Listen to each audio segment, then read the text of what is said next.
আগের দিন তোমরা এই মন্দিরটার ছবি দেখে অনেকেই জিজ্ঞাসা করেছিলে যে এই মন্দিরটা কোথায়। তো এই মন্দিরটা কোথায় আমি তোমাদেরকে এই ভিডিও লাস্টে বলে দেবো।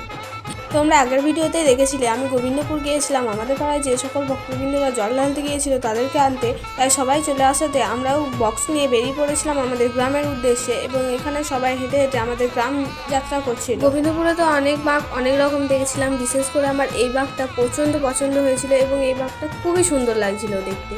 সাথেও কিছু আরও সুন্দর সুন্দর বাঘ থিম দেখছিলাম, যেমন এটাও খুব সুন্দর হয়েছিল। এরকম অনেক ছিল। প্রায় গোবিন্দপুর থেকে বাড়ি আসার পর আমাদের গ্রামে বক্স নিয়ে গোটা গ্রামটা ঘোরা হচ্ছিল। এরপর বলি আমাদের গ্রাম কোথায়।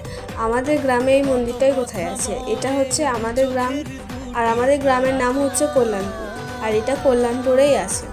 তো তোমরা এই মন্দিরটা কে আগে কোনো দিন দেখেছো নাকি অবশ্যই কমেন্টে জানিয়ে। তোমাদের সাথে দেখা হচ্ছে নেক্সট ভিডিওতে। ততক্ষণের জন্য টাটা।